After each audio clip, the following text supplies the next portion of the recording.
tomen mi yugo sobre ustedes, dice el Señor, y aprendan de mí, que soy manso y humilde de corazón. Oh, aleluya. Oh, aleluya.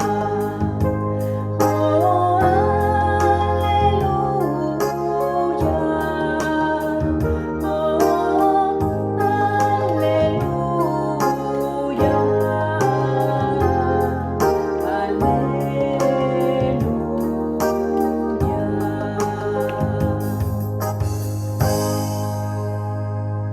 El Señor esté con ustedes y con tu espíritu. Lectura del Santo Evangelio según San Lucas. Gloria a ti, Señor. Un sábado Jesús fue a comer en casa de uno de los jefes de los fariseos, y estos estaban espiándolo. Mirando cómo los convidados escogían los primeros lugares, le dijo esta parábola. Cuando te inviten a un banquete de boda, no te sientes en el lugar principal, no sea que haya algún otro invitado más importante que tú, y el que lo invitó a los dos venga a decirte, déjale el lugar a este, y tenga que ir a ocupar lleno de vergüenza el último asiento. Por el contrario, cuando te inviten, ocupa el último lugar, para que cuando venga el que te invitó te diga, amigo, acércate a la cabecera. Entonces te verá honrado en presencia de todos los convidados, porque el que se engrandece a sí mismo será humillado, y el que se humilla será engrandecido. Palabra del Señor. Gloria a ti, Señor Jesús. Es interesante que todo los distintos evangelios en estos diferentes días insistan en un punto verdaderamente álgido para Jesús. No la confrontación con el mundo fariseo, con el mundo de la ley, con el mundo de los escribas. Se pudiera entender como exteriormente como un hecho de contraposición, sino todo lo contrario. Es la continua invitación que Jesús le hace a todos los miembros de su pueblo de la comunidad en general, como en específico los sacerdotes, los escribas, los fariseos, los de la sinagoga, los del templo, para poder captar profundamente y abrirse a la acción maravillosa de la comprensión del misterio de la redención que él venía a realizar, y que era justamente el centro de su vida, el centro de su misión, el centro de su pasión.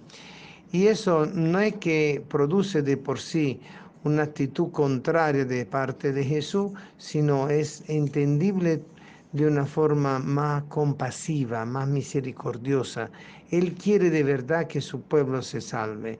Él quiere de verdad que todo Israel pueda abrirse a la acción maravillosa de Dios. Pero obviamente se encuentra siempre con la dificultad de lo que era la mentalidad de la cultura del Antiguo Testamento, que se opone tenazmente a todo ese proceso innovador que Jesús quiere venir a realizar, que no es una ruptura, sino una continuidad, pero comprendiéndolo desde la gracia de la salvación en la persona del mismo Jesús de Nazaret, el Hijo de María, el Hijo de Dios, hecho carne, que ha venido a traernos la revelación plena de la salvación y de la redención.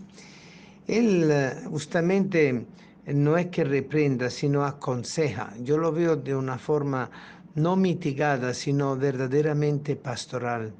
Es decir, que él le dice, mirándolo así como ellos se iban ubicando en los puestos más honorables dentro de lo que era el convite y lo que era la cena, en casa de uno de los fariseos, él le presenta esta parábola, ¿no? De aquel que, creyéndose muy importante, se ocupa el lugar o uno de los lugares más notables de la fiesta. Viene el que es justamente el que está invitando y le dice, mire, por favor, ocupa tu lugar, que no es este. Y aquel que se había ubicado en un segundo nivel, él lo invita a justamente a ubicarse personalmente en el mejor puesto. Porque el mejor puesto no es por tu categoría o por ascenso o porque meritocracia, como decimos nosotros, sino es por lo que el Señor indica. Y lo que el Señor indica está en el camino del servicio, en el camino de la misericordia, en el camino del encuentro con el otro. Pero nos ayuda a comprender este Evangelio y también la primera lectura de San Pablo en los Romanos, que explica el hecho de que la caída del mundo judío ha sido una riqueza para el mundo, porque no fue rechazado, sino será reintegrado después de la que es la misión completada de la evangelización y de la conversión de todos los pueblos.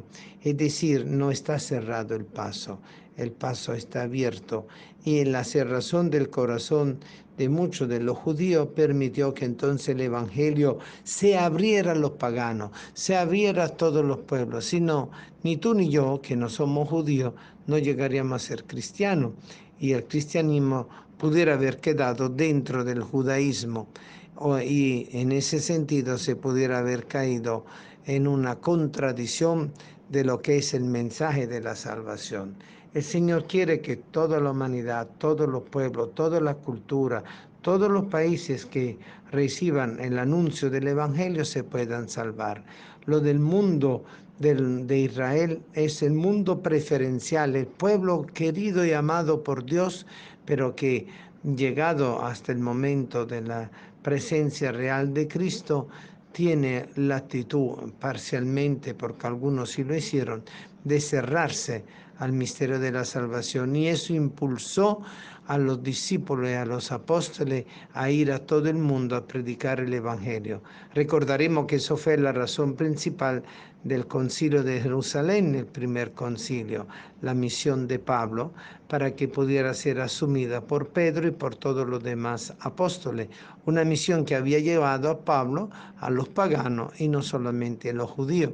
Pero recordemos también que Pablo, cuando llegaba a un sitio, primero se dirigía a sus connacionales y también su correligionario en la fe judía, y después, al ver el rechazo de ellos, entonces se dirigía a los paganos.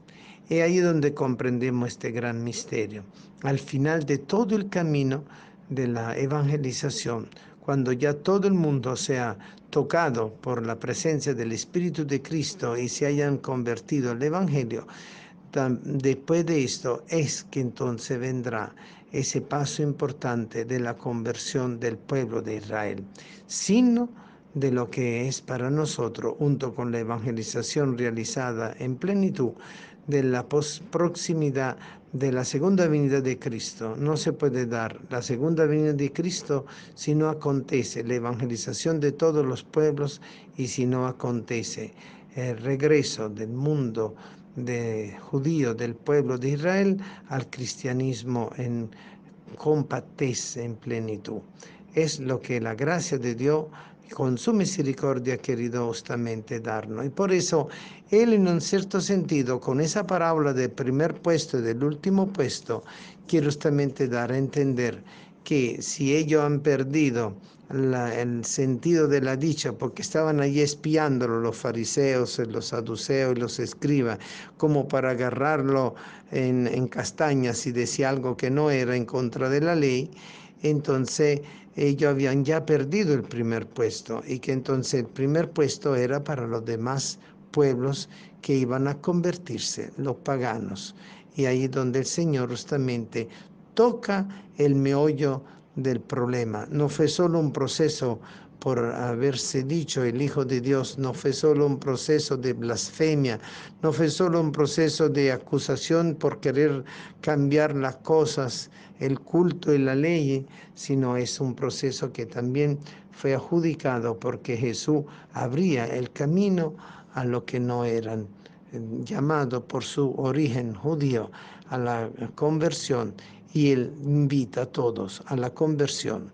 Problema espinoso, pero profundo, lleno de misericordia y de significado escatológico para el final de los tiempos, cuando el Señor pueda darnos a todos nosotros la seguridad de su presencia, no solo real que ya se da, sino de su segunda venida.